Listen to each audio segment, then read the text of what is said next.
Silakan. Assalamualaikum warahmatullahi wabarakatuh. Waalaikumsalam. Perkenalkan Waalaikumsalam warahmatullahi wabarakatuh. dari Provinsi Sumatera Selatan akan memandu acara ini. Adapun materi kita pada siang hari ini menjelang sore nanti yaitu mengenai PJLP, pengadaan jasa lainnya perorangan. Nah, ini yang lagi booming ya Pak ya, sejak adanya Undang-Undang Nomor 20 Tahun 2023 yang menyatakan bahwa kita tidak boleh lagi mengangkat honorer ya. Jadi yang ada sekarang ASN, P3K, dan P3K paruh waktu. Jadi ada tiga. Sisanya itu ini yang akan kita bicarakan sama-sama, kita diskusikan. Eh, Nanti yang akan disampaikan langsung oleh Bapak Moderator, Pak Pardon Murdiantoro STMM ya, yang akan menyampaikan materinya. Tapi terlebih dahulu kami sapa dulu Bapak Ibu sekalian yang ikut dalam acara daring MSTT ini. Kalau di orang Sumatera itu kalau nggak bikin pantun, mulai pantun itu eh, tidak cocok lah kalau tidak sesuai ya Pak ya. Mungkin pantunnya dulu. Mentari Siap. tenggelam menjelang petang, burung kasturi mondar-mandir. Kami ucapkan selamat datang. Terima kasih berkenan hadir di acara daring MSTC. Terima kasih Bapak Ibu. Cakep. Sebelum kita mulai acara ini, sebelum memasuki paparan ya Pak, Bapak Ibu sekalian, paparan ini 45 menit ya Pak Pardon. Kemudian kita lanjutkan dengan sesi tanya jawab ya. Baik Pak, kita mulai saja dengan paparan Bapak. Pergi ke pasar membeli selai, tidak lupa membawa roti dan keju. Agar suasana makin santai, mari mulai presentasi dengan semangat baru. Silakan Pak Pardon untuk menyampaikan materinya. Kami persilakan. Terima kasih Bu Tetra atas kesempatan waktunya. Assalamualaikum warahmatullahi wabarakatuh. Waalaikumsalam warahmatullahi wabarakatuh. Bapak Ibu serta Uji Santoso Training and Consulting. Hari ini kita akan membahas terkait pengadaan PJLP melalui skema e-purchasing. Kita akan membahas PJLP itu apa, kemudian dasar hukumnya apa, kemudian proses pemilihannya bagaimana, status hukum PJLP seperti apa, bagaimana dengan status pembayaran PJLP, bagaimana dengan BPJS-nya, bagaimana dengan setelah keluarnya Undang-Undang ASN nomor 20 tahun 2023. Nah, nanti kita akan bahas satu persatu di momen siang hari ini. Sebelumnya, perkenalkan saya Fardon Murdiantoro, sebagai pengelola pengadaan barang dan jasa ahli madya di BPBJ Sekda Kota Batu. Lahir di Malang 29 Maret 1978. Ada beberapa sertifikat unggulan, sertifikat TOT, dan juga narasumber yang selalu sering apa dalam artian yang masih konsisten di Muji Santoso Training and Consulting. Dan Bapak Ibu ada beberapa penghargaan dan pengalaman kinerja dan riwayat organisasi terkait saya, bagian dari personal branding untuk Bapak Ibu agar tahu siapa yang sedang berbicara pada siang hari ini. Kita masuk ke latar belakang ya Bapak Ibu. Latar belakang terkait PJLP ini mulai dari Undang-Undang Nomor 20 Tahun 2023 tentang ASN itu sudah harus melarang instansi pemerintah mengangkat tenaga non-ASN untuk mengisi jabatan ASN. Itu kata kuncinya adalah untuk mengisi jabatan ASN. Nah, dalam itu setelah itu ya berarti memang jabatan ASN itu sudah nggak boleh lagi diisi oleh tenaga non-ASN dan mewajibkan penyelesaian penataan tenaga non-ASN paling lambat Desember 2024. Waktu itu kan ada pendataan-pendataan untuk masuk ke P3K sampai dengan P3K paruh waktu yang sampai terakhir di tahun 2025 kemarin itu. Kemudian untuk implikasi kebijakan terkait Undang-Undang ASN tersebut adalah tidak ada lagi pengangkatan non-ASN sebagai pegawai dan pemerintah daerah wajib menuntaskan penataan non-ASN melalui mekanisme yang sah. Jadi setelah terbitnya Undang-Undang 20 2023 tersebut, maka pemerintah daerah wajib menuntaskan penataan non-ASN. Filosofi kebijakan ya Bapak Ibu yang ada di Kota Batu ya, terus terang bahwa penataan non-ASN di Kota Batu ini bukan rekrutmen baru dan bukan pengangkatan terselubung untuk penyelesaian administratif.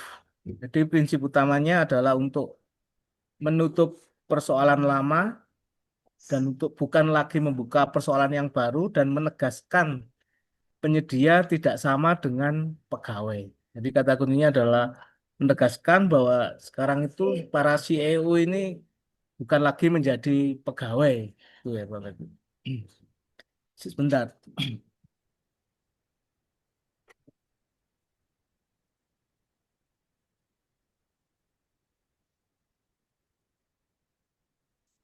Landasan kebijakan itu Bapak Ibu. Perlu diketahui bahwa di Perpres 46 tahun 2025, terutama di pasal 1 ayat 27, itu ditegaskan bahwa pelaku usaha adalah badan usaha atau perseorangan yang melakukan usaha dan atau kegiatan pada bidang tertentu. Kemudian di Kota Batu itu ada surat edaran wali kota terkait penghentian, pengangkatan atau penerimaan tenaga non-ASN dan tenaga non-ASN yang belum diakomodir P3K paruh waktu dikontrak melalui mekanisme Bajas. Jadi ada edaran dari wali kota bahwa sudah nggak boleh lagi mengangkat tenaga non-ASN dan tenaga non-ASN yang belum diakomodir P3K paruh waktu, yang terakhir kan P3K paruh waktu, dikontrak melalui mekanisme Bajas. Kemudian di surat Sekda juga lebih menekankan juga yang tenaga yang belum diakomodir P3K paruh waktu agar disusun walaupun sudah ada analisa kebutuhannya. Jadi kalau memang mereka tidak dibutuhkan lagi, ya dihentikan. Tapi kalau masih tetap dibutuhkan sesuai dengan analisa kebutuhan, itu tetap bisa melalui skema PJLP dan outsourcing. Jadi ada dua pilihan di Kota Batu. Ada yang melalui PJLP, ada yang melalui outsourcing, melihat kondisi dan tentang kendalinya. Seperti itu, Bapak Ibu.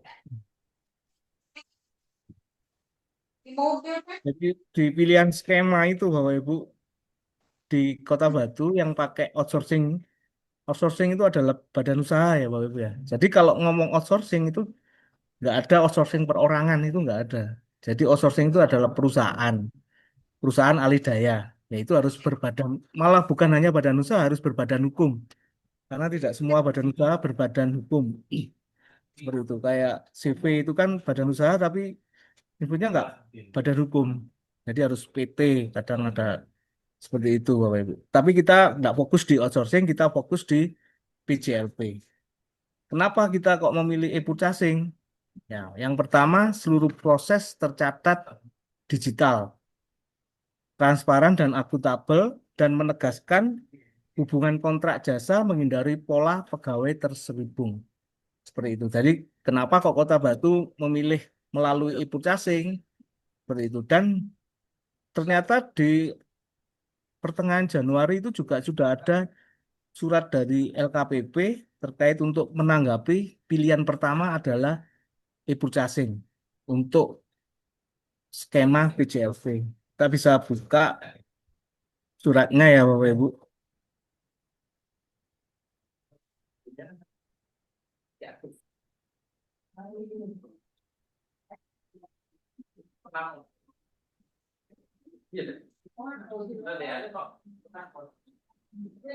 Nah, di sini dari Kepala Dinas Lingkungan Hidup Pemerintah Kota Bandung, ya ini mesti jasa jasa kebersihan ya Bapak Ibu.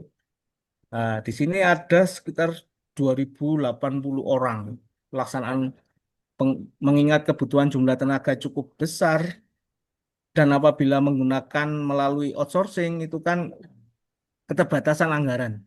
Jadi filosofinya itu adalah karena ini untuk penyelesaian ketika ada keterbatasan anggaran ternyata tanggapan LKPP juga selaras yang sudah kita lakukan mulai di awal tahun. Ini surat ini tanggal 13 Januari ya Bapak Ibu. Jadi di situ disebutkan di nomor 2 mengingat kebutuhan jumlah tenaga yang cukup besar sekitar 2080 orang, pelaksanaan pengadaan jasa lainnya perorangan dapat dilakukan melalui metode e-purchasing pada katalog elektronik. Pada mekanisme ini, para tenaga lapangan sebagai penyedia perorangan didorong untuk menayangkan jasanya pada katalog elektronik. Hal ini untuk memudahkan PPK dalam manajemen kontrak massal secara digital, transparan, dan akuntabel tanpa membebani administrasi manual yang berlebihan. Seperti itu, jadi di Kota Batu memakai e-purchasing sebelum ada surat dari LKPP dan itu juga untuk menguatkan kita bahwa selama ini kenapa sih kok nggak kan 1 tahun di bawah 50 juta kenapa nggak langsung pakai pengadaan langsung yang bisa apa kwitansi atau pakai SPK atau pakai EPL seperti itulah. Ternyata kalau di apa itu Bapak Ibu, untuk proses itu kalau mau mau apa manual lagi mereka masih seakan-akan kayak yang tahun-tahun kemarin seperti halnya dapat SK saja gitu. Nah, sekarang itu kan filternya kan mereka itu kan harus tayang di mana Bapak Ibu di katalog. Seperti itulah dia kan harus mengurus perizinan dan dia harus memiliki NPWP. Jadi filter-filter untuk kualifikasi itu sudah diwakili oleh katalog. Seperti itu. Kita lanjutkan ke materi ya Bapak Ibu.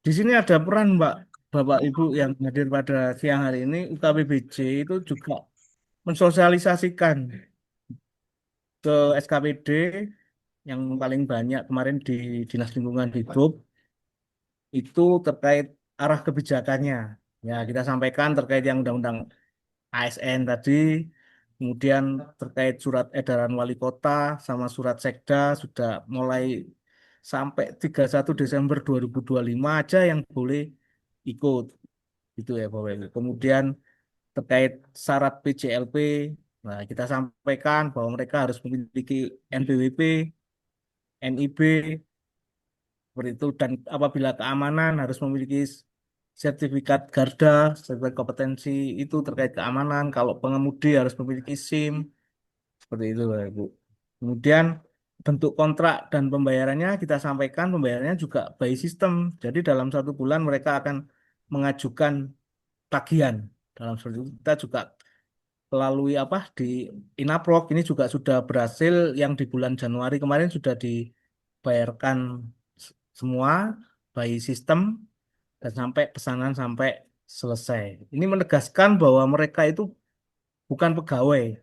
Jadi tidak ada lagi SK pengangkatan dan ini tidak ada hubungan atasan bawahan. Jadi ini hubungan PPK dengan penyedia jasa seperti ini. Jadi hubungannya hubungan kontraktual, hubungan bisnis ya dalam artian maka pada waktu kita sampaikan sosialisasi itu juga kita menekankan kepada mereka bahwa kalian-kalian ini sekarang sudah menjadi CEO. Jadi kalian jadi direktur mewakili dirinya sendiri, mewakili dirinya sendiri. Jadi Bapak Ibu para PJLP ini juga bisa lihat potensi potensi usaha apabila jangan jadikan apa PJLP ini sebagai akhir gitu dalam artian sebagai bisa melakukan jenjang karir dalam artian peluang usaha karena kita kan memfamiliarkan nah, mereka awalnya belum tahu terkait katalog elektronik belum tahu terkait bisa menjadi penyedia perorangan, belum tahu di situ. Nah, mereka kita sampaikan kalau ada yang bisa jual kue, nanti kita beli bisa melalui Inaprok. Ada yang di situ ternyata ada yang tukang taman bisa bersih itu bisa jadi potensi yang jual bisa buat karangan bunga yang itu bisa buat tambahan penghasilan dan mereka akan menjadi apa dapat insight baru ternyata menjadi penyedia itu mudah kerjasama dengan pemerintah itu mudah dan seperti itu kita sampaikan ke mereka harapannya karena di Kota Batu kan dalam artian nggak boleh nambah lagi orang nggak boleh nambah lagi yang ada karena sesuai dengan analisa kebutuhan yang ada saja seperti itu. Gitu, Ibu. Dan mereka banyak yang sebenarnya banyak yang apa itu bisa apa potensi untuk jual produk gitu lah lainnya. Gitu Bapak Ibu. Terkait dengan proses pemilihan penyedia ya. Proses pemilihan penyedia kan kadang di diskusi di kita kan nah nanti pejabat pengadaannya bisa milih orang ini, bisa milih orang itu bagaimana. Ya, kan sebenarnya ada di proses imputasi kan sudah diakomodir di KPK 122 ataupun di KPK 177 terkait proses pemilihan ibu casing gitu loh. Tapi untuk di Kota Batu memang PJLP tidak diumumkan secara terbuka karena ini bukan rekrutmen baru. Jadi memang dari perintah dari wali kota dan Pak Sekda itu untuk khusus menyelesaikan non ASN yang tidak masuk P3K dan non ASN yang tidak masuk P3K paruh waktu sampai dengan 31 Desember 2025. Jadi seperti itu. Jadi memang untuk menyelesaikan itu Bapak Ibu. Walaupun sebetulnya ada juga peluang kalau mau buat apa buka lagi gitu ya dalam artian itu seperti itu. Tapi ya harus tersesuai harus ada apa memang sesuai dengan kebutuhan. Jadi analisis kebutuhan seperti itu Bapak Ibu. Tahapan PJLP di kami ya di Kota Batu itu diverifikasi oleh dinas. Jadi non ASN yang terdaftar disertai analisa kebutuhan itu di apa Bapak Ibu untuk mengurus ke NIB ke perizinan itu nggak boleh sembarang orang. Jadi yang sudah diverifikasi dinas sesuai dengan analisa kebutuhan dan memang mereka belum terakomodir P3K bawa bawa surat pengantar bawa suara pengantar dibawa ke perizinan untuk ngurus NIB. Jadi apa aja kan NIB kan kemarin pada waktu itu sempat sempat terkait yang kebersihan. Kalau kebersihan kan memang risiko rendah bisa perorangan, pengemudi risiko rendah bisa perorangan, pramubakti risiko rendah bisa perorangan. Kemarin pada waktu itu di awal di pengumuman dokumen penayangan produk yang tenaga keamanan itu nggak bisa perorangan karena harus apa itu Bapak Ibu? Kalau lihat kita buka di dokumen pengumuman penayangan produk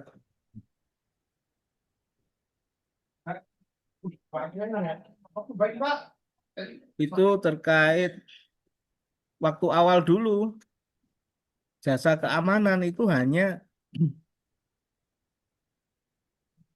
tenaga keamanan.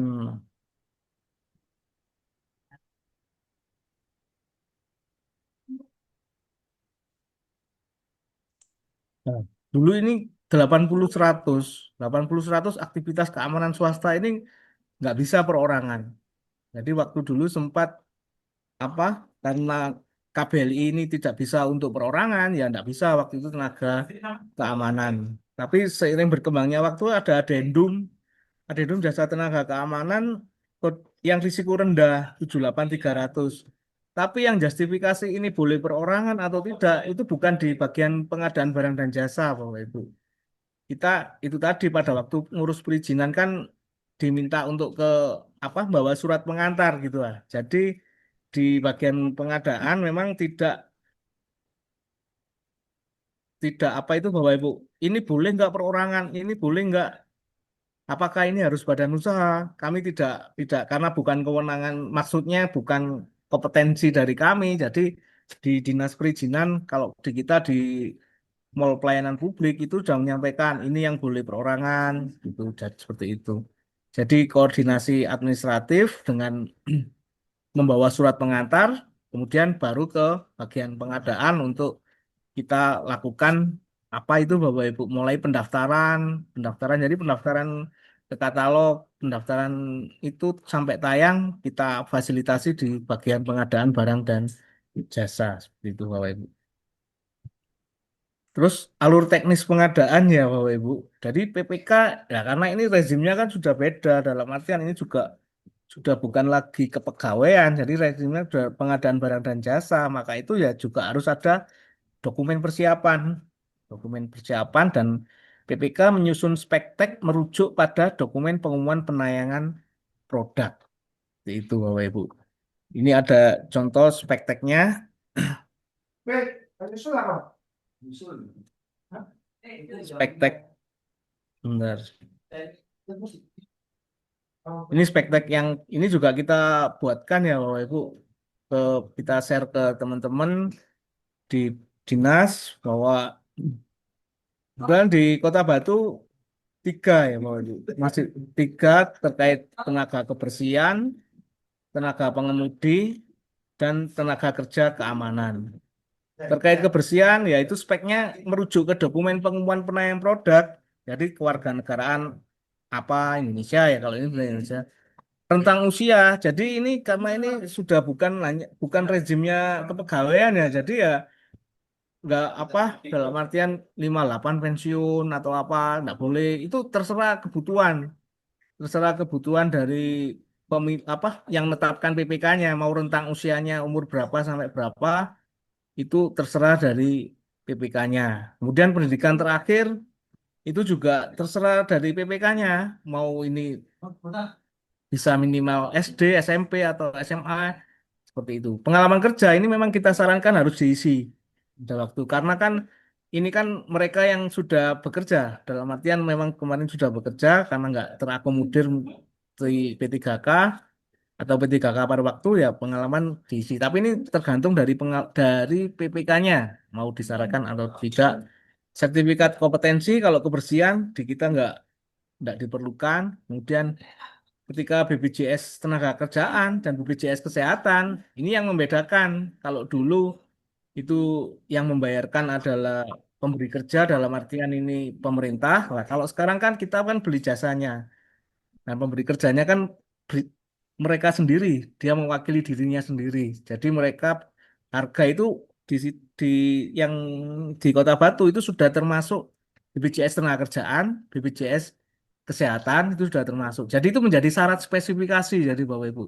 Jadi yang ikut jadi dalam artian kalau pejabat pengadaannya ketika mau klik ternyata yang dipilih itu BPJS tidak termasuk BPJS Tenaga Kerjaan, ya enggak apa Bapak Ibu. Ini berarti enggak lulus. Maksudnya itu enggak bisa dilanjutkan seperti itu ya Bapak Ibu. Jadi untuk jasa tenaga kerja pemudi itu kan harus punya surat izin mengemudi, kompetensi apabila diperlukan, untuk jasa keamanan itu juga kalau di situ ada apakah ada sertifikat kompetensi diperlukan atau tidak. Nah ini kalau di dokumen penayangan produk itu memang ada pilihan diperlukan atau tidak diperlukan. Jadi lebih fleksibel lah tergantung di syaratnya di bawah Ibu. Apakah hanya tiga item ini? Seperti itu ya Bapak Ibu.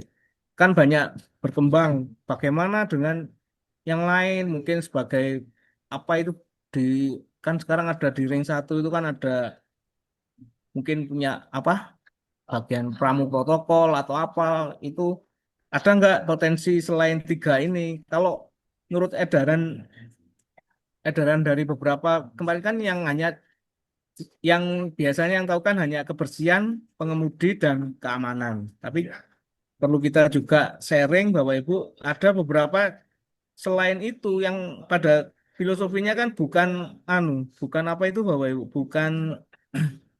bukan jabatan ASN. Nah, ini ada surat dari Menpan terkait itu.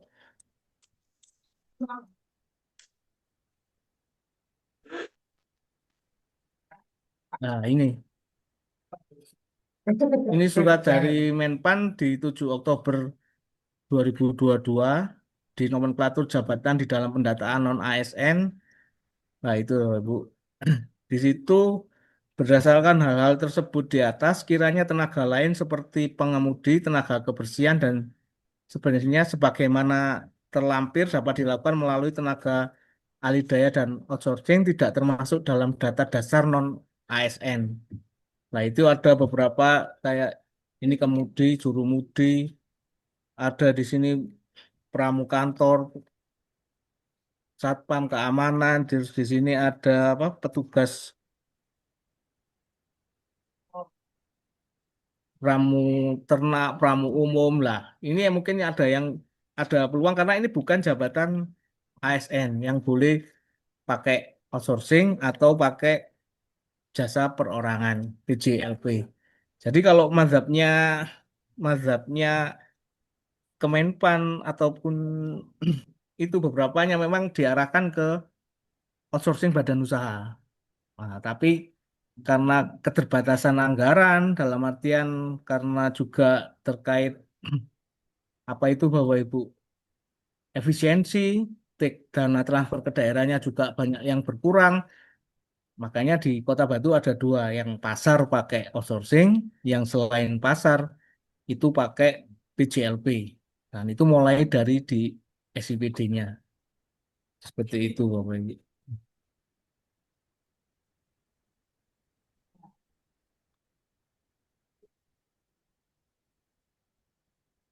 Jadi itu tadi PPK nyusun spesifikasi terkait jasa tenaga kerja merujuk pada dokumen pengumuman penayangan produk. Kemudian pejabat pengadaan memilih penyedia di katalog itu berdasarkan database tadi dari pengantar dari dinas yang tadi nama-nama yang masuk sampai dengan 31 Desember 2025 masih bekerja dan tidak bisa terakomodir oleh P3K ataupun P3K paruh waktu. Dan ini semua proses terekam dalam sistem kalau pakai e-processing lah. Kalau pakai manual kan biasanya belum jelas lah kontraknya juga belum jelas seperti itu Bapak Ibu. Kemudian terkait upah, memang kita kan nggak boleh membayar kurang dari UMR. Nah, itu kan filosofinya dianukan seperti itu. Memang upah di kami juga mengacu pada UMR Kota Batu, tapi dihitung secara proporsional. Secara proporsional itu jadi ini kan bukan jam kerja ya Bapak Ibu. Jam kerja karena kan ini bukan mereka bukan pegawai, tapi waktu layanan. Waktu layanan kita asumsikan bahwa mereka itu layanan untuk menyelesaikan jasa yang dikerjakan, misalkan untuk kebersihan, untuk keamanan itu untuk pengemudi atau apa itu 6 jam per hari gitu. Jadi sesuai dengan kebutuhan pelayanan. Jadi basic dasarnya tetap UMR. UMR kan biasanya 8 jam sehari atau apa. Nah, ini dihitung sekitar 6 jaman sehari akhirnya ketemu angka 2450 2.450 gitu ya Bapak Ibu. Kemudian ditambah apa terkait di indikator penentuan harga untuk yang masuk di SSH ditambahkan BPJS Ketenagakerjaan sama BPJS Kesehatan ketemunya 2.750 itu per orang dalam waktu layanan per harinya. Jadi diasumsikan jadi di kertas kerjanya angka itu mulai dari di apa ketemu angka seperti itu basis dasarnya tetap melalui dari UMR.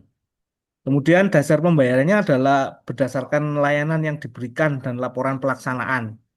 Jadi dalam setiap bulan mereka akan mengajukan tagihan itu ya Pak Ibu.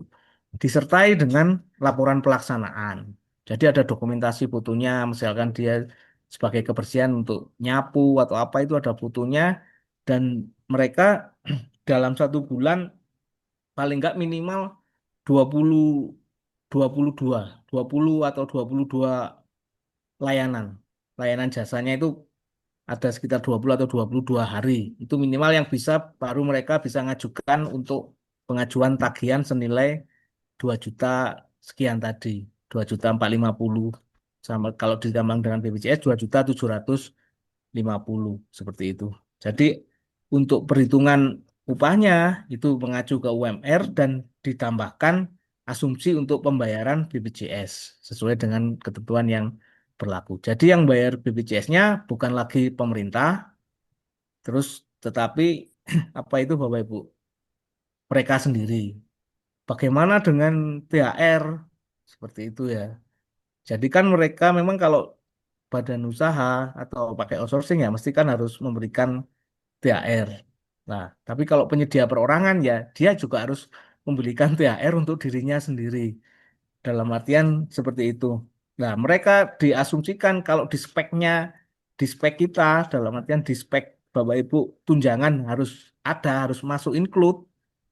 Ya, itu kan di dokumen pengumuman penayangan produk kan ada tunjangan. Nah, tunjangan termasuk di situ atau tidak kalau di Kota Batu kebetulan karena keterbatasan anggaran jadi tidak disyaratkan oleh PPK terkait tunjangan. Jadi nggak include di gajinya. Nggak ikut di gaji itu terkait tunjangan. Jadi filosofinya ya Bapak Ibu, kalau ada THR, ya memang kalau include di gaji, walaupun pakai outsourcing badan usaha, itu juga include-nya dihitungnya per bulan gitu ya. Per bulan itu termasuk di situ THR, tapi diberikannya pada waktu hari raya oleh badan usahanya. Nah, karena mereka ini mewakili dirinya sendiri, apabila di PPK mensyaratkan dan pada waktu penyusunan standar harga untuk biaya layanannya itu sudah memperhitungkan THR, ya bisa untuk disyaratkan itu. Seperti itu. THR itu masuk di include gaji per bulannya itu, tapi kan nanti mereka kan gampangannya mereka menyisihkan sendiri gitu lah. Kalau badan usaha kan juga mereka juga akan menyisihkan sendiri, kemudian pada waktu Lebaran baru dikasihkan ke mereka. Seperti itu. Nah, kemudian bentuk kontrak PJLP ya Bapak Ibu. Nah, kita kan pakai katalog, pakai inaprok, surat pesanan ya by sistem, syarat ketentuan juga sesuai dengan di katalog. Mereka sebagai penyedia kan ya Bapak Ibu, sebagai walaupun perorangan dia mereka sebagai penyedia. Jadi cuman di kita di ketentuan tambahan. Di ketentuan tambahannya itu yang ditambahkan. Jadi kan di katalog di waktu mau membuat surat pesanan kan ada tambahan ketentuan tambahan. Nah, itu skema termin bulanan, kemudian ditambahkan terkait pembayaran diajukan per bulan. Terkait laporan pekerja harus disertai dengan laporan pekerjaan dan dokumentasi. Kemudian kan bagaimana Bapak Ibu apakah di PJLP ini ada cuti, terus ada apa itu Bapak Ibu? Ketika tidak masuk bagaimana? Nah, itu di kami ditambahkan di ketentuan tambahan itu dalam hal penyedia berhalangan sementara. Ya, misalkan kan ada kita kan pada waktu itu waktu diskusi dengan teman-teman di Dinas Lingkungan Hidup, bagaimana sih praktek bisnis selama ini ketika salah satu temennya nggak masuk kerja, nggak masuk nyapu jalan atau apa. Nah, itu mereka katanya ada pergantian gitu loh. Pengaturan pelaksanaan layanan. Jadi mungkin dia yang shift pagi, dia nyapunya yang ganti apa menukar jadwal. Itu juga bisa penyesuaian jadwal. Tahu juga apa itu Bapak Ibu? Ada penggantian sementara. Mungkin dalam artian karena kan kita yang diberikan kan layanan. Misalkan dia tidak masuk atau apa, ada yang gantikan dulu untuk membersihkan ataupun itu sementara. Tapi prinsipnya harus izin kepada BPK. Ini kita masukkan di surat pesanan, di ketentuan tambahan. Kemudian dengan pembayaran dilakukan secara proporsional sesuai layanan yang diberikan. Jadi mereka misalkan izin terus nggak diatur dalam artian nggak ditambahi apa itu bahwa nggak tukar ke temennya, nggak apa, cuman izin aja. Ya dia dibayar ketika dia nggak ada progres pekerjaan ya nggak dibayar. Prinsipnya seperti itu. Tadi kan minimal 20 atau 22 per bulannya bisa baru ngajukan tagihan senilai 2.750.000. Jadi kalau sebelum tanggal itu biasanya mungkin bisa gajian tanggal 5 tapi dua, untuk minimal 22 harinya belum tanggal setelah tanggal 6 ya berarti dia ngajukannya di tanggal 6 seperti itulah. Nanti bagaimana dengan penilaian kinerja penyedia? Nah, nanti kan kalau pakai e-Putasing kan nanti bisa by system gitu lah Bapak Ibu. Jadi bintangnya nanti by system. Tapi untuk saat ini versi 6 masih belum mengakomodir penilaian kinerja penyedia. Seperti itu. Nah, ini memang sudah rezimnya berubah. Jadi ya harus ada progres pekerjaan dan dokumentasinya kalau kalau apa untuk pengajuan pembayaran di situ. Jadi di versi 6 ini juga untuk pembayarannya sudah bisa by per bulan, bisa termin untuk jasa apa kebersihan, baik jasa pengemudi atau jasa keamanan atau yang lain tenaga kerja itu bisa bulan. Jadi bisa pengajuannya bisa per bulan. Jadi bisa dikontrak beli. Ya ini ya memang rezimnya ya kayak beli apa Bapak Ibu beli gula. Tapi ini karena ini penyerahan jasa, jadi pengenaan pajaknya beda kalau Bapak Ibu perusahaan perorangan, tapi dia jual kue atau apa itu beda pengenaannya dengan kalau ini hanya penyerahan tenaga kerja. Jadi nanti di aspek perpajakan kita bisa lihat ya itu ya Bapak Ibu. Nah, di sini di aspek perpajakan ya Bapak Ibu. Jadi karena PJLP non PKP dalam artian baik kan dikatalogkan non PKP atau PKP kan pada prinsipnya kena PPN, tapi apabila tidak ada pengecualian yang ada tidak dikenakan PPN. Jadi karena ini hanya penyerahan tenaga kerja ya Bapak Ibu, itu nggak ada PPN-nya. Ini walaupun apa itu, walaupun bukan PJLP, walaupun outsourcing, tapi kalau hanya penyerahan tenaga kerja saja, itu nggak kena PPN itu ya Bapak Ibu. Itu hasil konsultasi kita ke pajak. Jadi kalau hanya penyerahan, tetapi kalau misalkan termasuk alat kebersihan, termasuk apa ya itu ada kena PPN-nya. Tapi kalau hanya nyerahkan tenaga kerja aja, informasinya tidak kena PPN.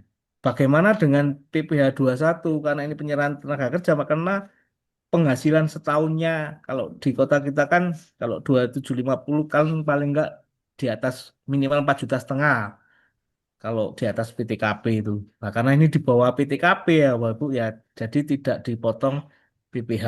Itu juga hasil apa? Teman-teman tanya ke bagian ke pajak gitu lah, karena PPh satu. Kalau pakai badan usaha, yaitu ya harus kenanya PPh tiga. Tapi PPh tiga ada juga PPh satunya, tapi karena ini perorangan ya hanya PPh satu karena penghasilan setahun kurang dari PTKP, jadi tidak dipotong PPh. Seperti itu Bapak Ibu. Nah, terkait BPJS itu juga karena PJLP adalah pelaku usaha perseorangan, maka BPJS Kesehatan dan Ketenagakerjaan bersifat mandiri, tapi disyaratkan memiliki di spektek. Jadi di dokumen spesifikasi teknis tadi, di dokumen persiapan pengadaan, mereka harus sudah terdaftar BPJS Kesehatan dan Ketenagakerjaan mandiri. Kan selama ini pemberi kerjanya kan pemerintah masih sharing apa itu Bapak Ibu, sharing biaya. Ada 4% yang ditanggung pemerintah, ada yang 1% ditanggung para pekerja. Lah, kalau ini sekarang harus ikut mandiri sendiri. Jadi yang apa menjadi syarat berkontraknya mereka harus sudah terdaftar BPJS Kesehatan dan BPJS Ketenagakerjaan yang bukan yang tahun kemarin. Jadi harus dilepas dulu menjadi yang mandiri seperti itu.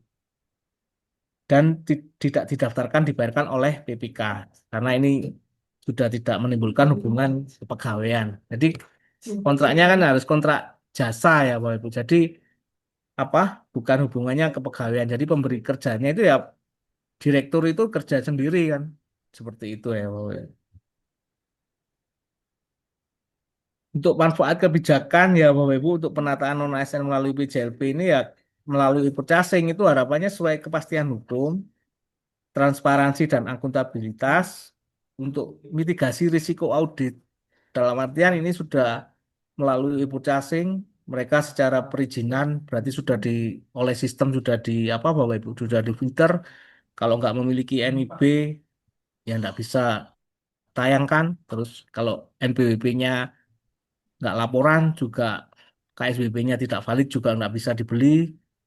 Seperti itu. Kemudian selaras kebijakan di pusat dalam artian di LKPP juga apa apa itu Bapak Ibu mensarankan untuk e-purchasing dulu kalau belum bisa e-purchasing baru pakai metode pengadaan yang lain solusi realistis di daerah karena pada waktu itu di bulan-bulan Desember itu masih galau Bapak Ibu di Kota Batu ataupun di dinas di yang lain ini mau diputus, mau pakai SK lagi, ataukah melalui mekanisme bajasnya ini nanti bagaimana? Nah masih itu akhirnya kan ini bisa ada solusi gitu ya Bapak Ibu. Jadi kalau pengen enak sebenarnya ya pakai outsourcing badan usaha semua. Tapi kemampuan anggaran kembali lagi efisiensinya anggaran enggak cukup untuk itu ya maka ada yang pakai outsourcing badan usaha. Kenapa kok di pasar pakai outsourcing sedangkan di dinas-dinas itu enggak ya? Karena kan di pasar lebih banyak apa itu Bapak Ibu lebih banyak tenaga kebersihan dan lebih apa itu diharapkan yang lebih profesional. Jadi PJLP yang di Kota Batu tinggal sekitar 200-an saja. Yang outsourcing itu tidak masuk di PJLP. Kemudian dengan e-Budgeting pun tercatat secara digital gitu ya Bapak Ibu. Jadi laporan pelaksanaan kan bisa diupload di lampiran dokumen apa itu Bapak Ibu, lampiran BAST seperti itu. Mungkin itu yang bisa saya sampaikan, tak kembalikan ke Bu Tetra Ya, terkait terima kasih nggak ada eh, diskusi. Nggih. atas orannya yang sudah diberikan. Baik, Bapak Ibu yang ingin bertanya silakan Risen ya, Risen. Saya lihat tadi di chat kolom ya Pak Pardon ada 3 penanya. Yang pertama Ibu Bapak Nurul Huda, pertanyaannya seperti ini Pak. Apakah ada aturan mengenai batas usia PJLP? Bolehkah tenaga PJLP melewati batas usia pensiun, misalnya sudah 60 tahun, atau misalnya sudah 58 tahun setelah pensiun? Nah, yang kedua Pak Astawi ya, yang ditanya mengenai persyaratan non ASN bisa agar bisa tayang produknya di katalog versi 6. Kemudian ada lagi satu Pak Hendraman ya,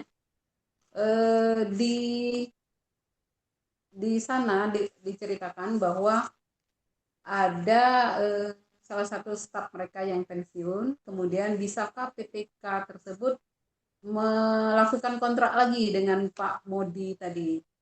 Melalui apa kira-kira Pak? Apakah melalui katalog tadi atau mungkin bisa melalui yang lain? Itu dulu mungkin 3 penanya. Nanti kita silakan Pak dijawab dulu yang di kolom chat. Nanti kita yang raisen kita berikan waktu untuk melakukan pertanyaan. Siap, terima kasih Bu Tetra dari Bu Nurul Pak Nurul Huda ya. Apakah ada aturan mengenai batas usia PJLP? Bolehkah tenaga PJLP yang melewati usia pensiun, misal 60 tahun, tetap dikontrak? Nah, karena ini kita beli jasa ya Bapak Ibu. Jadi tergantung spesifikasi yang ditetapkan oleh PPK.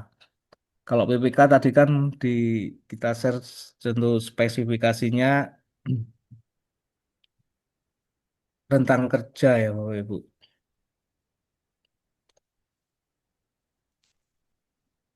Jadi untuk itu kan kita pakainya kan dari dokumen pengumuman penayangan produk kan. Dalam artian seperti itu atau kita spek kita kalau spek di kami ya Bapak Ibu rentang usia. Nah, ini kan di rentang usia ini ya terserah ini mau diisi sampai 70 tahun atau apa kalau di kita tapi kalau di kami memang dibatasi lihat itu ya Bapak Ibu. Memang ada di salah satu dinas itu yang usianya 60 berapa gitu ya Bapak Ibu. Tapi dia masih cakap, cakap dalam arti untuk melakukan masih dia berbadan sehat atau apa ternyata masih dikontrak gitu ya Bapak Ibu. Jadi enggak tergantung dari speknya Bapak Ibu karena ini bukan apa enggak ikut aturan kepegawaian. Jadi itu ini tergantung apa rentang usia yang disyaratkan di spesifikasi di sisi aspek kualitas. Jadi kan spek itu kan ada aspek kualitas, kuantitas, waktu, tempat, sama aspek layanan. Jadi tugas-tugasnya disampaikan di sini. Mereka kan nyapu, ngepel, kan ini tugas-tugasnya kan kita masukkan di spesifikasi layanan.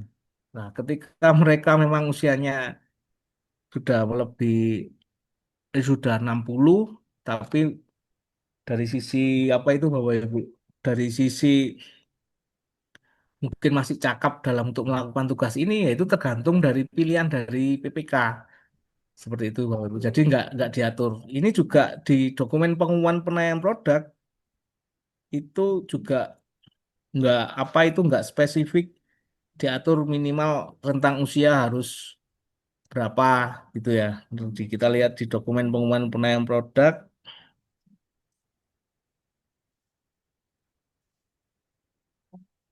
Nah, di sini kan di sini di pengisian.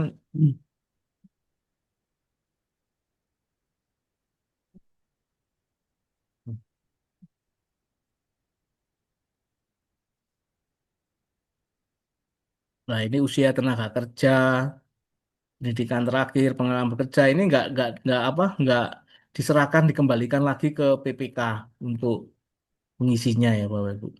Nanti kan di sini kan lah terkait rincian layanan, kewarganegaraan, usia tenaga kerja. Nah, contoh 25 tahun ini kan contoh. Jadi Bapak Ibu kalau dibatasi maksimal cuman umur 45 tahun ya enggak apa-apa, berarti umur 46 nggak bisa dipilih gitu. Jadi anunya seperti itu. Jadi nggak kalau misalkan di situ contohnya 25 sampai 40 tahun atau 60 tahun sampai 65 tahun itu ya tergantung dari spek PPK seperti itu Bapak Ibu.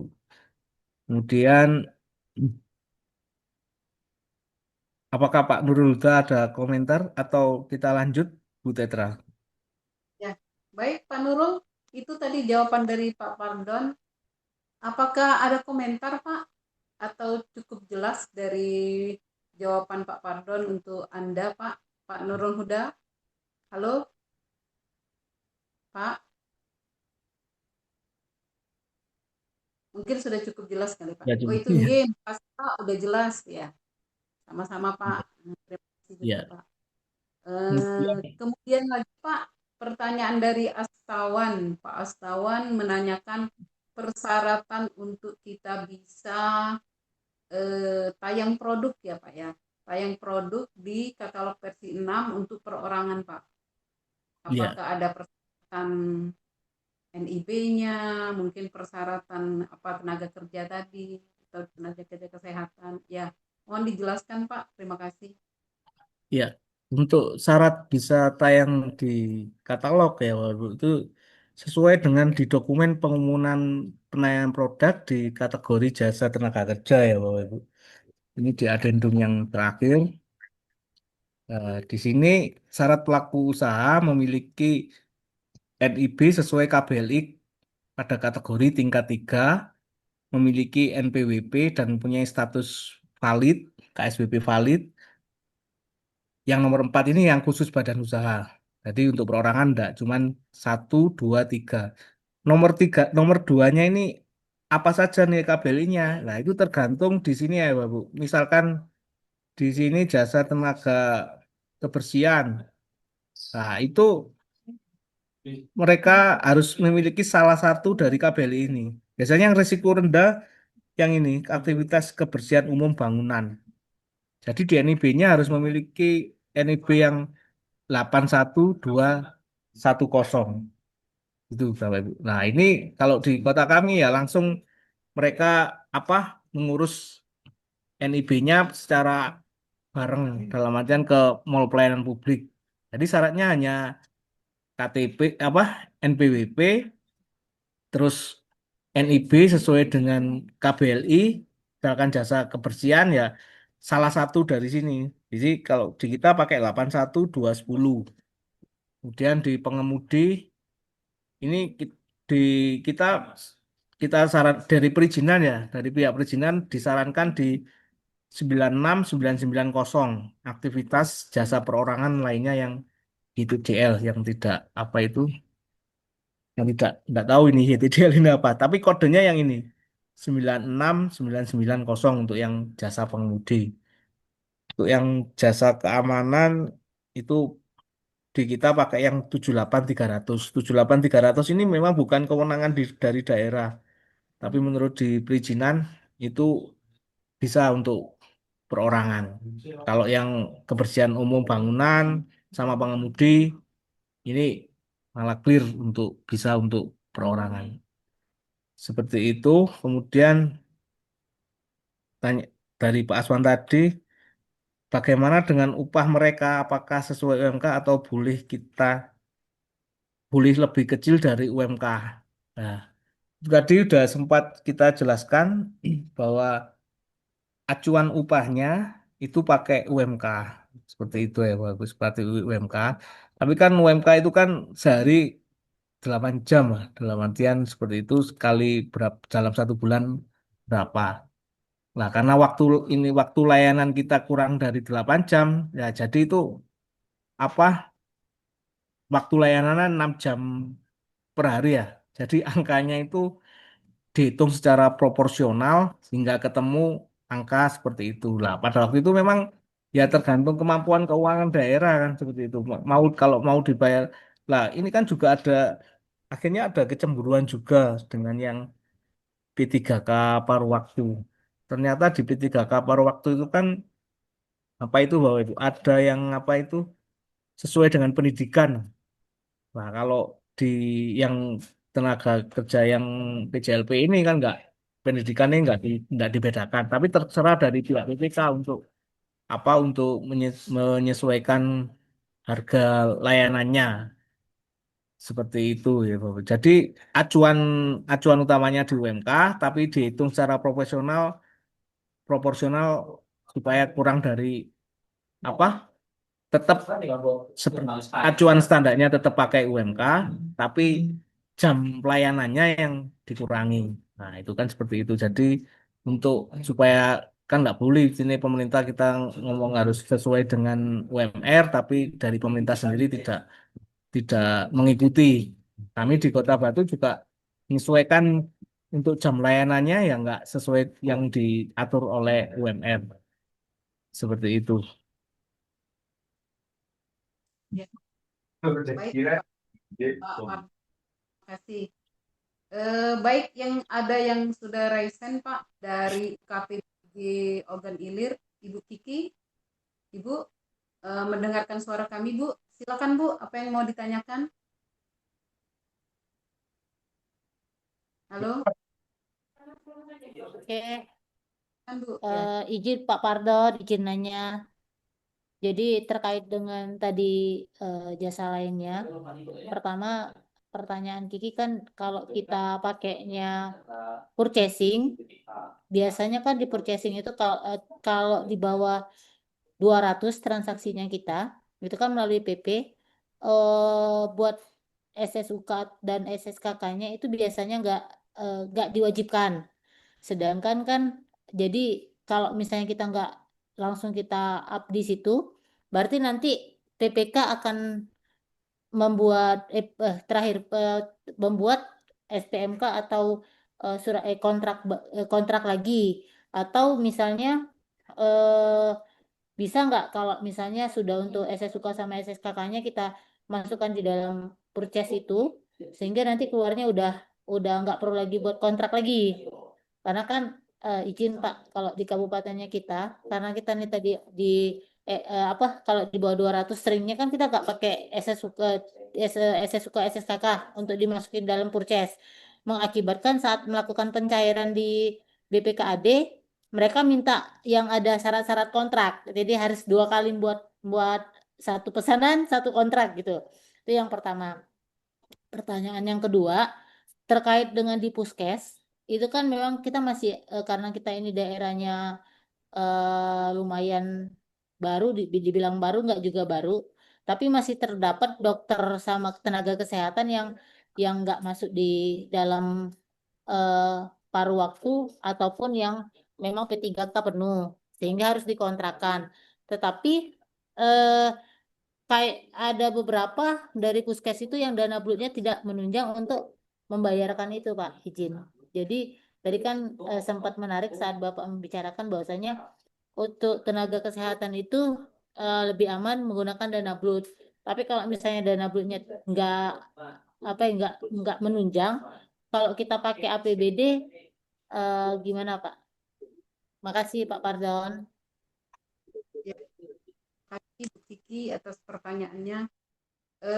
Juga sama ya Pak ya, pertanyaan Ibu Betty Apriana juga menanyakan untuk puskesmas yang non ASN yang banyak berupa nakes ya Pak ya.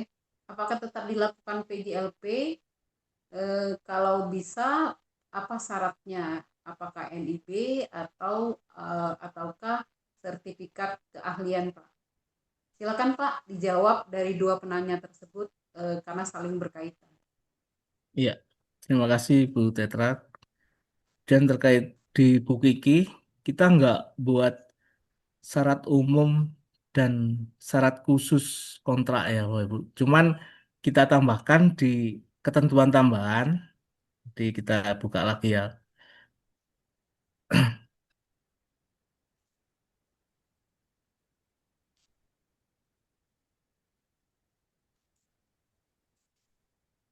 Yes. Ya, jadi surat pesanannya tetap yang by katalog. Sebenarnya di katalog itu sudah ada syarat umumnya. Kan di yang biru-biru di bawah itu kalau diklik kan sudah ada ketentuan umum ya Pak Ibu. Jadi cuma nambahkan di ketentuan tambahan. Pada waktu mau berkontrak di PPK-nya nambahi ketentuan tambahan terkait skema termin bulanan, kemudian pengajuan progres pekerjaan per bulan dilampiri laporan pekerjaan dan dokumentasi. Kemudian ketika mereka izin berhalangan itu harus mengajukan izin kepada PPK dan pada prinsipnya untuk pengaturan pelaksanaan layanan, masuk penggantian sementara, penyesuaian jadwal. Nah, tapi dengan pembayaran dilakukan secara proporsional sesuai layanan yang diberikan. Jadi karena kan ini saya juga sempat di BKAD-nya sudah ada surat pesanan kok minta kontrak. Nah, padahal kan di di di pasal 55 ya. Di pasal 55 kan bentuk kontrak itu surat pesanan itu kan untuk e charging kan merupakan bentuk sudah termasuk kontrak gitu ya, Bapak. Jadi di kita karena sudah apa cuma ditambahkan di ketentuan tambahan saja seperti itu. Jadi dicetak surat pesanannya dicetak akhirnya kan sudah muncul. Nah, gitu. Pada waktu proses di pejabat pengadaan jangan lupa pilih pembayarannya yang bertahap. Ya, nanti di pembayaran bertahap nanti dihitung skema termin bulanannya jadi bisa dimasukkan di situ ya Bapak Bu. Jadi kalau milihnya sekaligus nggak bisa untuk pembayaran yang bertahap seperti itu. Jadi harus milihnya yang pembayaran tahap. Jadi tiap bulan pengajuan progres pekerjaan. Kemudian terkait yang di Puskesmas ya Bapak Ibu. Nah ini kan ada surat dari,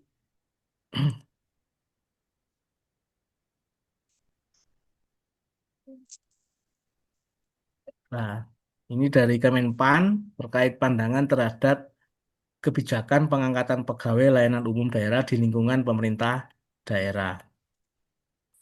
Nah, di sini kan pada prinsipnya sama kan, dasar Undang-Undang Nomor 20 dan 2023 sudah nggak boleh lagi ngangkat pegawai non ASN atau nama lainnya selain pegawai ASN. Nah, di sini di klausul ini di yang poin di 4 ini Bapak Ibu bahwa tentang pengelolaan keuangan Badan Layanan Umum menyatakan bahwa pejabat pengelola Badan Layanan Umum dan pegawai Badan Umum dapat terdiri dari PNS dan atau tenaga profesional non pegawai negeri sipil sesuai dengan kebutuhan Badan Layanan Umum. Jadi pejabat pengelola BLU dan pegawai BLU tenaga profesional non pegawai negeri sipil sebagaimana dimaksud dapat dipekerjakan secara tetap atau berdasarkan kontrak. Jadi di situ memang ya yang boleh ya hanya yang dipakai anggaran BLUD ya Bapak Ibu. Jadi Sesuai dengan ketentuan peraturan perundang di atas, dapat kami berikan pandangan mengenai pengangkatan pegawai BLUD selain pegawai ASN pada perangkat daerah yang menerapkan pengelolaan keuangan brut pada pemerintah daerah. Jadi pengangkatan pegawai brut menjadi tenaga profesional tersebut bukan untuk menduduki jabatan ASN. Jadi tenaga profesional diangkat berdasarkan kebutuhan dari brut serta bekerja secara kontrak atau tetap. Kemudian remunerasi untuk tenaga profesional tersebut berasal dari pendapatan brut, bukan berasal dari APBN atau APBD. Dan tenaga profesional tersebut tidak menuntut menjadi ASN. Terus, apakah ini dilakukan secara e-processing? Nah, karena kan di dokumen pengumuman penayangan produk itu untuk tenaga kesehatan itu tidak ada kategorinya ya, Bapak Ibu. Baik kategori apa di jasa tenaga kerjanya nggak nggak terdapat terkait misalkan dokter ataupun perawat atau apa itu nggak diakomodir di ibu casing. Jadi menggunakan metode pengadaan atau kontrak metode pengadaan yang lain seperti itu, Bu. Jadi ditegaskan yang bukan berasal dari APBN atau APBD. Jadi kalau yang disampaikan Bu Kiki tadi kalau pakai APBN APBD seharusnya sudah haram, tapi nggak tahu kalau karena kan hubungan dengan sebetulnya ya pinjam ke BLUD lah. Tapi kalau memang anggarannya kurang, ya tadi nanti ya mungkin nggak tahu ada kebijakan dari daerah atau kebijakan dari PA-nya atau apa terkait keterbatasan personil seperti itu, Bapak Ibu. Baik, Bu Kiki, bagaimana? Sudah cukup jelas ya, Bu Kiki, jawaban dari Pak Pardon. Baik, ada dua lagi penanya, Pak. Ibu Eni. Halo, Ibu Eni. Silakan Bu Eni memberikan pertanyaannya, Bu.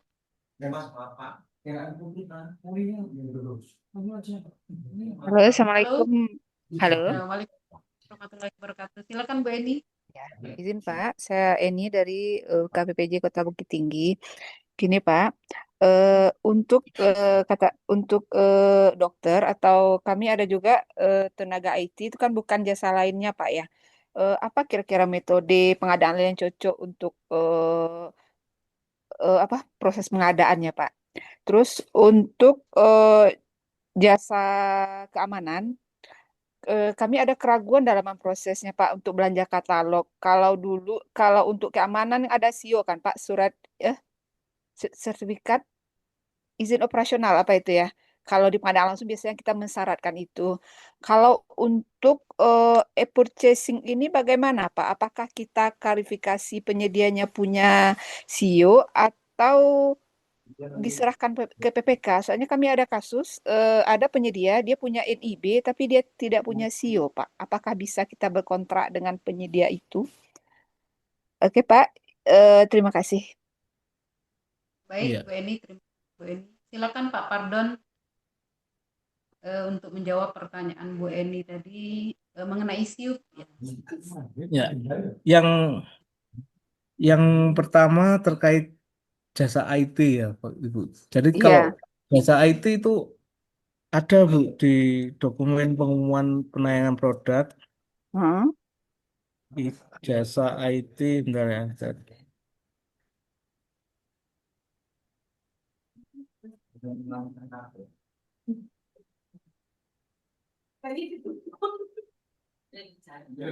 Ini Bu, ada di jasa tenaga Oh, IT. Ini bisa pakai tabelnya yang ini, aktivitas jasa perorangan lainnya. oh gitu. 9690. Ini Ini bisa masuk ke jasa kenapa? lainnya nih, Pak? Ini masuk ke jasa Iya, lainnya, jasa Pak? lainnya. Iya, jasa lainnya. Oh, jasa lainnya. Iya, bisa masuk di sini Bu, jasa tenaga IT. Tapi sebetulnya kalau dikembalikan ke ini kerjanya terus-menerus atau kontraktual, Bu? Maksudnya apakah hanya untuk membuat software ataukah mereka tiap hari kantor di situ mulai pagi sampai tiap hari? Ini dia kan untuk menampung pegawai yang tidak terangkat ini, Pak. Di Kominfo. Eh, jadi untuk kontraknya kami ada perbedaan pendapat bagaimana untuk proses pengadaannya, Pak? Lah, itu ini kalau pakai di dokumen pengumuman penayangan produk, itu memang ada kategori itu ya, Bu. Tapi kalau dikembalikan ke yang di Menpan tadi, yang boleh itu, apakah itu masuk yang boleh ya, Bapak Ibu? Bentar.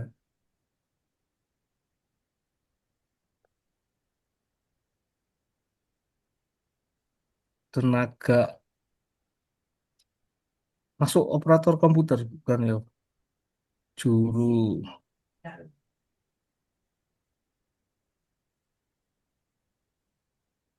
apakah masuk yang di sini gitu lah prinsipnya, Bu. Kalau dia nggak masuk yang di sini, itu sebetulnya ya nggak boleh di apa, nggak boleh diangkat untuk jadi PJLP, kecuali kalau dia hanya apa berdasarkan mungkin untuk perawatan sistem untuk tidak terus menerus ya gampangane apa mungkin untuk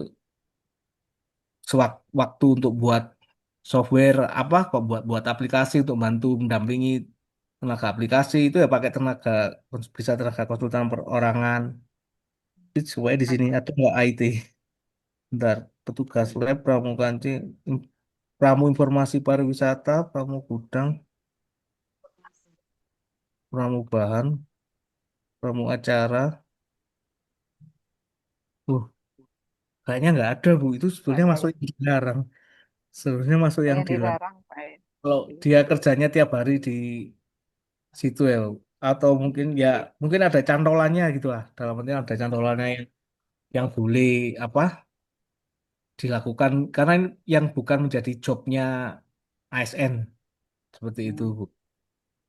Kemudian kalau kalau dokter itu kayaknya ya dalam artian ini kan sudah bentuk profesional ya. Mungkin bisa ikut di apa pengadaan dikecualikan ya. Ada dokter itu ada standar itunya atau enggak Bu? Standar gajinya Ada. ada Kalau di asosiasinya? SHS kami ada standar, Pak. Misalnya IT ada, dokter ada, gitu. Standar harga satuan di kota kami. Enggak. Anu, Enggak ya? maksud saya ikut pengadaannya itu loh. Kan Oh, apa enggak ada. metode pengadaannya itu masuk. Oh, Maksudnya kan kayak kayak jasa pengacara, jasa penilai itu kan ada asosiasi yang gajinya. oh enggak ada rasanya, Pak. Ya, prinsipnya kalau yang di pengadaan karena kan kalau BLUD itu kan boleh ngatur sendiri ya, Bu. Ini kata kuncinya kalau apa itu yang boleh tenaga kesehatan itu yang bersumber anggarannya dari BLU. Jadi kalau Oh, pakai APBD itu sudah nggak boleh enggak seperti boleh, yang Pak. Ya. disampaikan oleh dari surat dari Kemenpan ini, Bu. Ini Kemenpan. Gitu, Pak. Kemenpan RB pandangan terhadap ini. Nah, ini kan yang di akhir ini kan sudah dikunci ya, Bu. Hmm. Berasal dari pendapatan BLUT bukan berasal dari Oh, APBN atau APBD. Jadi untuk yang dokter tadi kalau pakai APBN APBD ya itu sebenarnya sudah nggak boleh, tapi kita kembalikan terkait ke kebijakan daerah masing-masing. Karena kan kalau asas kebutuhan itu kan namanya kesehatan kan harus diutamakan itu nggak tahu lagi. Tapi kalau dari surat dari Menpan ini ya memang harus anggarannya dari BLUD seperti itu Bu. oke, Bu baik, En. Pak. Baik, Bu Eni sudah cukup jelas ya, Bu ya. Untuk itu, Pak, untuk jasa keamanan, Pak, gimana Oh iya, prosesnya biar jasa keamanan. untuk CEO ini, Pak, untuk badan usahanya? Karena kan itu sebelumnya kalau jasa keamanan tuh di kita awalnya ya pakai outsourcing ya Bu. Tapi apakah di kalau di dokumen pengumuman penayangan produk kita kembalikan lagi di sini di jasa keamanan. Ini kan keamanan masuk di sini atau tidak?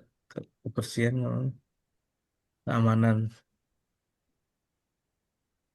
Enggak ada. sertifikat di sininya Bu biasanya. Ini di cara pengisian produknya. Enggak ada, saya baca enggak ada di sana, Pak. Keamanannya tidak dimasukkan ya Bu ya.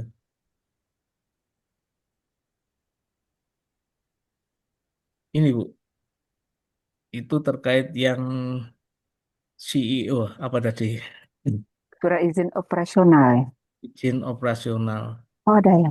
Nah, ini Sudah kan jadi contoh. tinggal anu Oh, Bu, memiliki atau tidak memiliki. Jadi kalau syaratnya enggak, tapi kalau pengamanannya dilihat dulu pengamanannya ya, Bu, ya. Kalau penjaga kantor yang apa ya Bu ya, yang kasar yaitu yang biasanya kan yang selama ini kan dia hanya jaga kantor dalam artian kayak petugas bukan yang kayak model sing apa itu Bu, satpam sing yang model tentara apa itu ya, ada dari kayak dari polisi atau tentara. Kalau memang keamanan biasanya mungkin kalau di kami karena tenaga keamanan yang bukan yang apa itu Bapak, yang untuk ringan-ringan lah gitu ya. Jadi kalau memang disarankan yang tidak memiliki ya tidak apa-apa. Maksudnya kalau ini kan yang harus yang apa ini harus badan usaha kan kalau yang ini. iya. Tapi di kita yang di mana yang sertifikat kompetensi itu Bu, yang Garda itu. Garda ya. Iya. Garda. Hmm. Garda apa itu ya? Oh, oh, Gitu. jadi Siuni nggak wajib Pak ya? Di sini Untuk kan anu Bu, apa kalau perorangan kan tidak mungkin punya ini. Nggak kalau yang mungkin. itu Pak, kalau dengan badan usaha Pak wajib Kalau dengan badan memilikinya Pak. usaha ya wajib.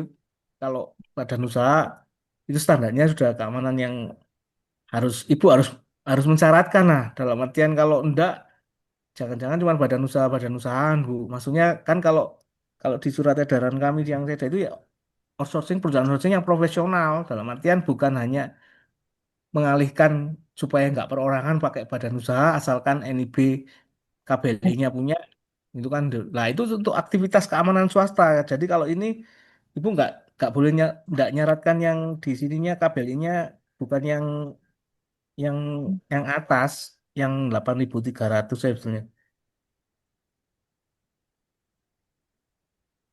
Nah, nah, kalau aktivitas keamanan swasta ini Bu, kalau Bapak Ibu Ya. lihat di mana di di apa itu di OSS itu Hmm.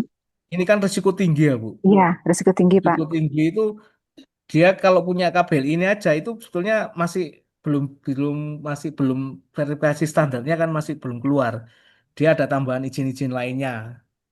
Nah, seperti itu. Jadi kalau pakai badan usaha harus yang 80-100 lah di Hmm. aktivitas swasta ini karena risiko tinggi, dia mesti harus ada surat izin operasionalnya itu harus memiliki. Jadi kalau enggak nanti NIB itu nggak akan keluar lah dalam artian cuman bisa keluar tapi kan ada waktu untuk apa itu kalau sertifikat standarnya itu loh nggak akan Ya, keluar. ya. Jadi kita mensyaratkan juga standar juga Pak ya. Kalau untuk badan usaha, kalau aktivitas keamanan swasta ini, karena dia risiko Iya, tinggi kan ada juga standar nampak di NIB-nya. iya. NIB-nya yang nyalakan yang sertifikat standar itu, Bu. Maksudnya harus seperti itu. Nah, itu kan Jadi, salah satu itemnya kan punya CEO itu lah, surat izin operasional. Dan ya, itu harus berbadan hukum ya. kalau nggak salah. Bukan hanya bukan sekedar badan usaha. Tapi badan Karena hukum Pak ya. informasinya CV itu nggak bisa, Hmm. maka harus PT. Nah, itu di apa di OSS-nya itu ada keterangan kok, itu malah harus PT yang untuk aktivitas keamanan swasta. Hmm. Jadi sebelum kita membeli barang, Pak, membeli produknya, kita klarifikasi dulu kelengkapan syaratnya ini, Pak ya. Baru kita lanjut ke negosiasi. Gitu, Ya, anunya Pak. kalau mau negosiasi ya itu tadi apa speknya dulu yang ditentukan oleh Bu dari PPK-nya. Kalau harus mempunyai surat izin itu ya apa itu yang untuk dasar untuk evaluasi seperti itu Bu. Hmm. Dari dokumen persiapan pengadaannya dianukan dulu kan itu kan diupload lah yang untuk Ya. dasar untuk pejabat pengada. Kalau kalau di kami yang outsourcing itu yang pada waktu tahun pertama dulu itu ini kompetisi Bu. Ini kompetisi kebetulan selanjutnya sudah ada pemenangnya baru selanjutnya itu dilakukan negosiasi kepada penyedia yang sama. Tapi karena kan di Perpres di Perpres 46 ataupun di Perlem 9 ataupun di Kepka 122 atau yang 177 kan mau negosiasi atau mini kompetisi kan belum ada garisnya dalam artian kapan wajib mini kompetisinya atau negosiasinya ya tergantung justifikasi dari BPK-nya. Kalau nilainya di atas 200 juta. Tapi kalau saran kita kalau biasanya outsourcing nilainya besar, awalnya mini kompetisi dulu seperti yang kita lakukan untuk tahun berikutnya karena penilaian kinerjanya baik, kita lanjutkan untuk negosiasi seperti itu, Bu. Baik, Pak. Terima kasih, Pak. Siap. Baik, Ibu Eni, terima kasih atas pertanyaannya, sudah cukup jelas ya. Ya. Eh, ada satu lagi Pak Muhammad Muammar Ali Pak dari UKPBJ Belitung Timur. Silakan Pak untuk memberikan pertanyaannya Pak. Halo, Pak Muammar Ali. Baik Bu, izin Pak izin sedikit pertanyaan terkait dengan apa ya, TJLP ini kan penyedia ya, penyedia ya, Ya. otomatis penyedia. Apakah ada kewajiban pemerintah daerah untuk melakukan pembayaran sesuai UMR? Yang pertama, kedua terkait dengan komponen harga, komponen pembentuk harganya. Itu apa aja Pak ya terkait mungkin dari BPJS-nya atau mungkin dari pajaknya, terus kemudian seputar BPJS-nya itu apakah kita selaku pemberi kerjanya itu memiliki tanggung jawab untuk melakukan pembayaran juga terkait dengan itunya. Itu sih Pak, terima kasih. Assalamualaikum.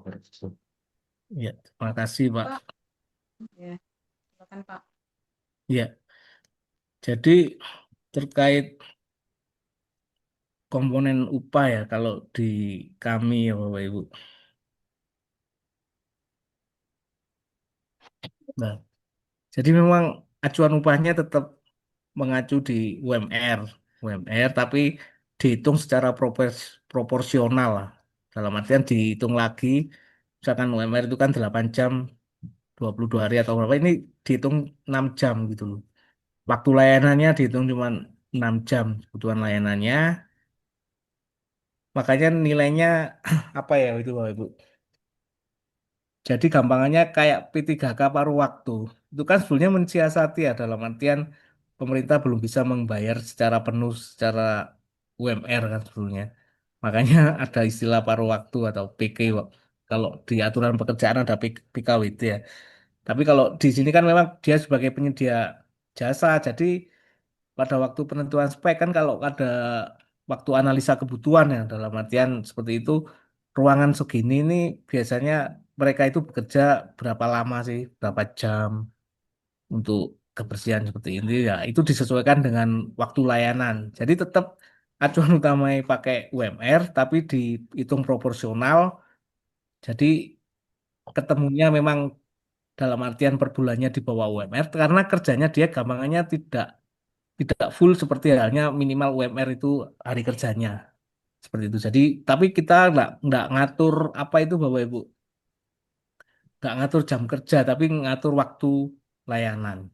Waktu layanan dalam artian kalau di tempat kami karena ada yang di kantor kita itu kalau orang sudah selesai kerja baru mereka membersihkan seperti itu. Jadi mau mereka berangkat jam 8 malam atau jam 7 malam atau apa tapi yang penting pagi sudah bersih jadi seperti itu jadi enggak diatur jam khusus tapi kalau yang di apa itu Bapak Ibu yang di penyapu jalan itu memang ada beberapa shift lah shiftnya itu yang apa jadi patokan untuk jadi apa berapa jam sih sebetulnya mereka harus melakukan layanan nyapunya itu sekiranya seperti itu jadi waktu penyusunan SSH Pak penyusunan SSH di kami itu dihitungnya seperti itu kertas kerjanya seperti itu sampai ketemu 2 juta, sebetulnya 2.450.000 utamanya.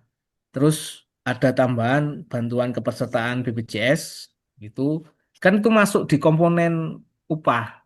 Dalam artian penyedia ini para PJLP ini akan menawarkan produknya ini termasuk BPJS atau tidak itu sebetulnya seperti itu. Tapi kalau di speknya PPK ini termasuk harga apa komponen harga gajinya itu termasuk BPJS ya dimasukkan seperti itu. Jadi kalau bisa kita sharing di dokumen pengumuman penayang produk kan mereka nayangkan kan harus sesuai dengan apa spek kita kan ya paling tidak sesuai dengan dokumen pengumuman penayang produk. Kan. Nah, di sini terkait yang mereka harus isi kan di sini, misalkan jasa tenaga kebersihan. Dan ini kan rincian layanan. Di spek kita sudah kita buatkan, durasi sewanya berapa, usia, pendidikan, struktur harga, ini komponen biaya gaji, apakah termasuk biaya BPJS tenaga kerjaan, kalau yang di bawah sini ya, apakah termasuk biaya BPJS ketenaga kerjaan. Nah, di sini yang harus diisi, kalau gaji diisi ya, nyedianya yang nayangkan ini ya, Bapak Ibu, kan kemudian ketenaga kerjaan kita yang kita pilih adalah yang mengisi ya, gitu Bapak Ibu. Karena ini sudah mereka termasuk komponen gaji mereka, termasuk BPJS ketenagakerjaan. BPJS kesehatan itu ya yang kita pilih adalah yang ya. Jadi ini menjadi syarat kita di dokumen spek kita. Jadi komponen biaya BPJS kesehatan harus memiliki, terus komponen biaya tunjangan. Lah, ini apakah informasi harga tayar sudah termasuk biaya tunjangan?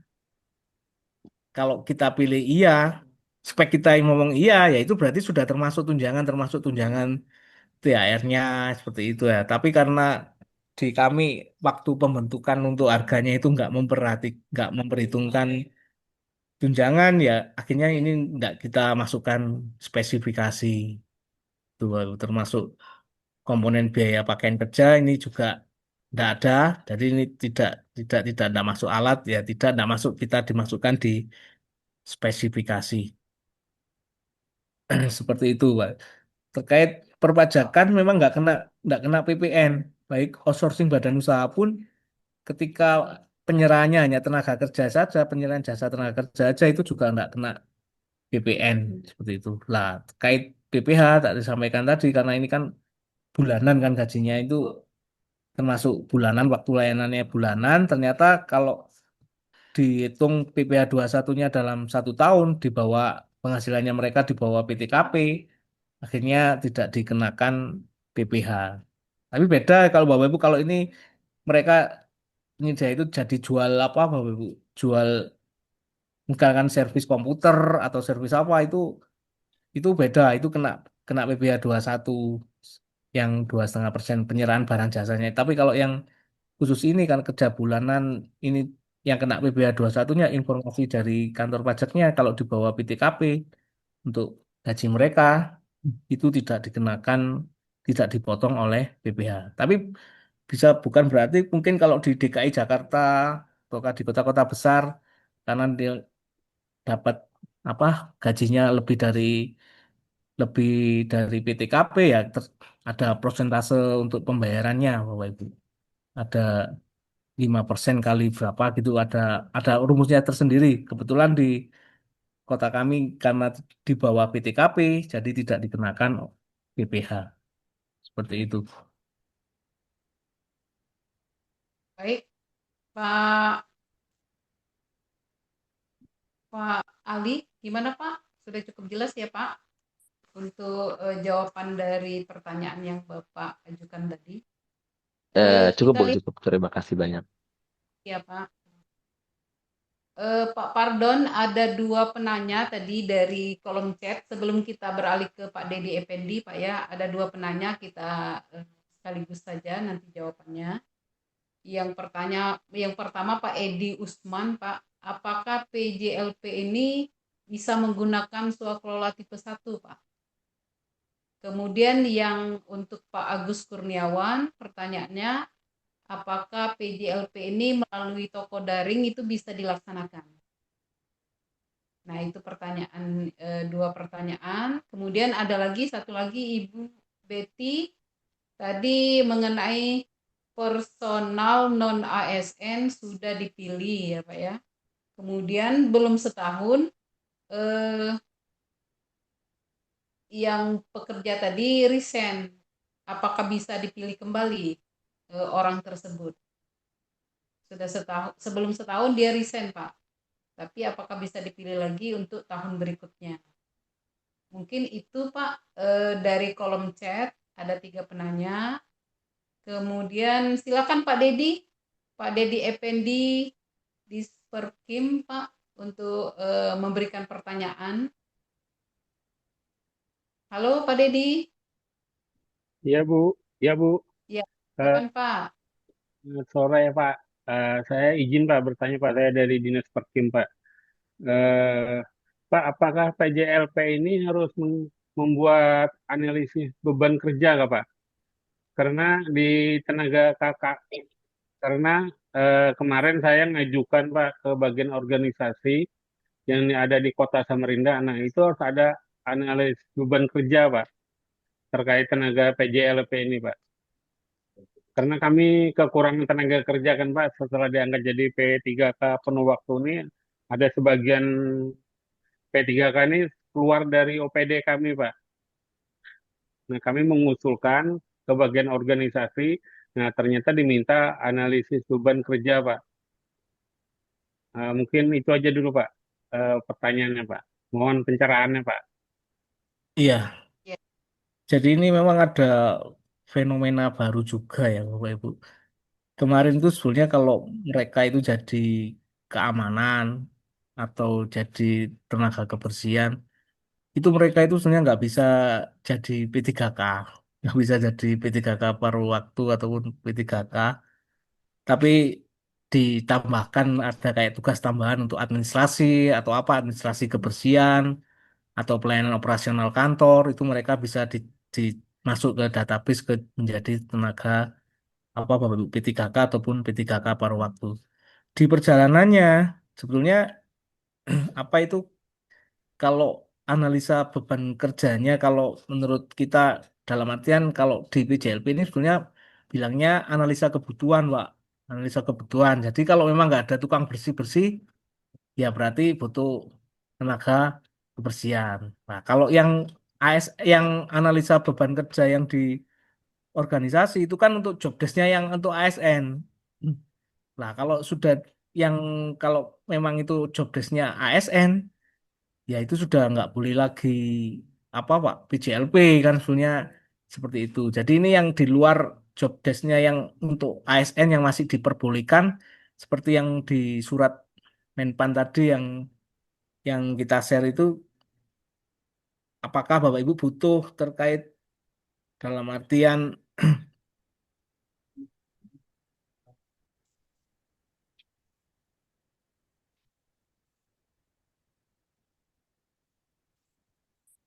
ya. Jadi yang job desk-nya itu yang ada yang di sini kan ada tenaga pengemudi, kebersihan, pengawalan, dan misalkan ada yang enggak rutin, nah dalam artian butuh untuk pramu pariwisata atau apa itu masih bisa, Pak. Jadi jabatan dari analisa jabatan yang seperti ini kebutuhannya memang butuh. Jadi kan kalau pramusaji kalau memang nggak butuh ya enggak ngisi ya.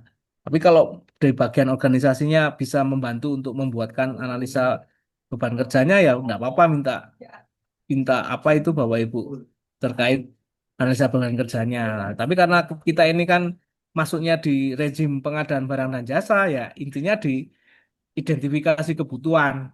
Butuh nggak pramusaji?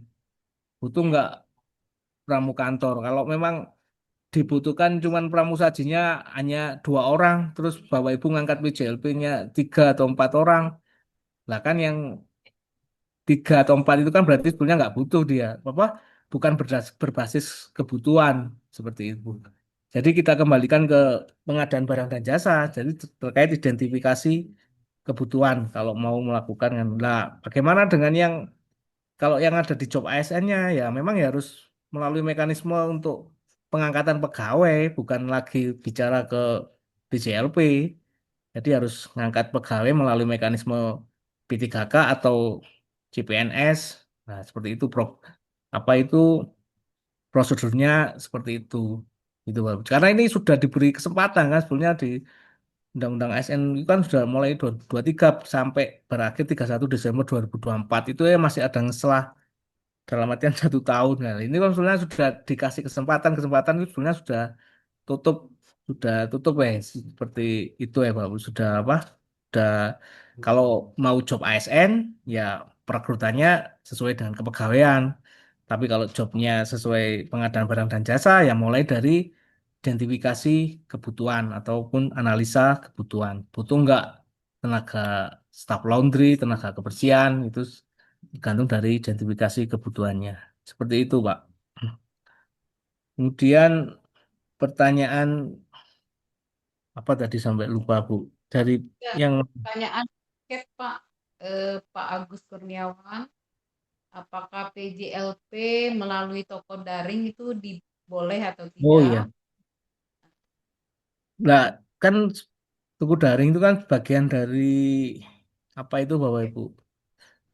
Katalog. Proses. Cuman coba kita cek saja ya Bapak Ibu. Di toko daring ada nggak kategorinya? Seperti itu. Sebentar, gimana ya? Bukan.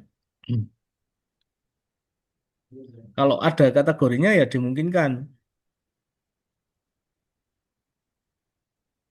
Toko daring